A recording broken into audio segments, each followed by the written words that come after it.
ಅದಕ್ಕೆ ನನ್ನ ನೀವಿಷ್ಟನ ಅರ್ಥ ಮಾಡ್ಕೊಂಡಿರೋದು. ಇಂಥ ವಿಷಯದಲ್ಲಿ ನಾನ್ ಸುಳ್ಳು ಹೇಳ್ತೀನ? ಅದಕ್ಕೆ ನನ್ನ ಹೆತ್ತ ತಾಯಿ ಮೇಲೆ ಆಣೆ ಮಾಡಿ ಹೇಳ್ತಿದ್ದೀನಿ, ನೀವು ಹೆತ್ತ ಮಗು ನಿಜವಾಗ್ಲೂ ಬದುಕಿದೆ.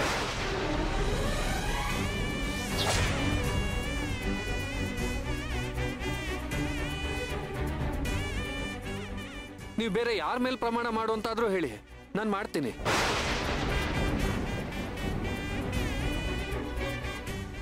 ಅವತ್ತು ನಿಮ್ಗೆ ಡೆಲಿವರಿ ಆದ್ಮೇಲೆ ಯಾರೋ ಪಾಪಿಗಳು ನಿಮ್ಮ ಮಗುನ ಕಿಡ್ನಾಪ್ ಮಾಡಿ ಯಾವುದೋ ಸತ್ತ ಮಗುನ ತಂದು ನಿಮ್ಮ ಪಕ್ಕ ಮಲಗಿಸಿದ್ದಾರೆ.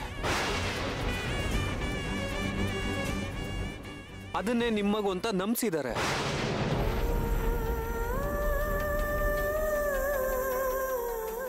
ಎಲ್ರೂ ಅದನ್ನೇ ನಂಬ್ಕೊಂಡು ಆ ಮಗುನ ತಗೊಂಡೋಗಿ ಮಣ್ಣು ಮಾಡಿದ್ದಾರೆ. ಅಂದ್ರೆ ಅರ್ಜುನ್ ಸರ್ ಅವತ್ತು ಮಣ್ಣು ಮಾಡಿದ್ದು ಬೇರೆ ಯಾರೋ ಹೆತ್ತ ಮಗುನ? ಹೌದು, ಅದಕ್ಕೆ ಅದೇ ಸತ್ಯ. ಹಾಗಾದ್ರೆ ನನ್ ಮಗು ಎಲ್ಲಿದೆ? ಯಾರ ಹತ್ರ ಇದೆ? ಇಷ್ಟು ದಿನ ನಮ್ ಕಣ್ಮುಂದೆನೆ ಇದ್ದ. ಆ ಮಗುಗೆ ನಿಜವಾದ ತಾಯಿ ಆದ್ ನೀವೇ ಒಂದ್ ಹೆಸರು ಕೂಡ ಇಟ್ರಿ, ಕೃಷ್ಣ ಅಂತ.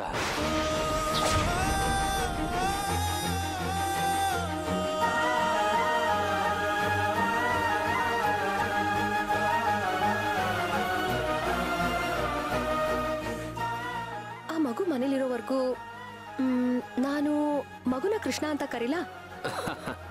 ನಿಮ್ಮಿಷ್ಟ. ಅದಕ್ಕೆ ಯಾವ ಮಗುನ ನಾವಿಷ್ಟು ದಿನ ನರ್ಸ್ ಮಗು ಅಂತ ಅನ್ಕೊಂಡಿದ್ವೋ ಅದು ಅವಳ್ದಲ್ಲ. ಆ ಮಗು ಮೇಲೆ ಕಿಡ್ನಾಪರ್ಸ್ಗೆ ಏನ್ ದ್ವೇಷ ಇತ್ತೋ ಗೊತ್ತಿಲ್ಲ. ಅದನ್ನ ನರ್ಸ್ ಕೈಗೆ ಒಪ್ಸಿ ಒಂದಷ್ಟು ದುಡ್ಡು ಒಡವೆ ಕೊಟ್ಟು ಅದನ್ನ ಸಾಯಿಸೋದಕ್ಕೆ ಹೇಳಿದ್ದಾರೆ.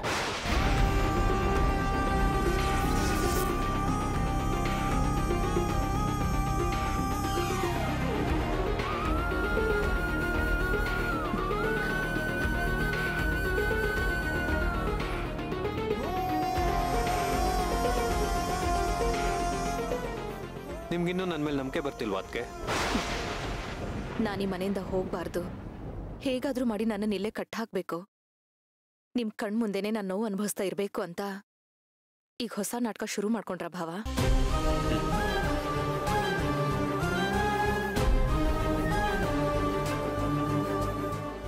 ನೋಡಿ, ಈ ವಿಡಿಯೋ ನೋಡಿ, ಇದನ್ನ ನೋಡಿದ್ಮೇಲಾದ್ರೂ ನಿಮ್ಮ ಅಭಿಪ್ರಾಯನ ಬದಲಾಯಿಸ್ಕೊಳ್ಳಿ.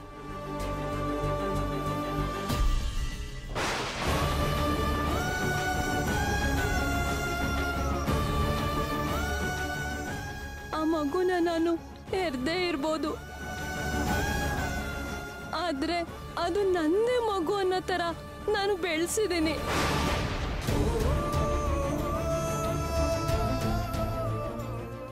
ನನ್ನ ಹತ್ರ ಬೆಳೀತಿದ್ದ ಕೃಷ್ಣನೇ.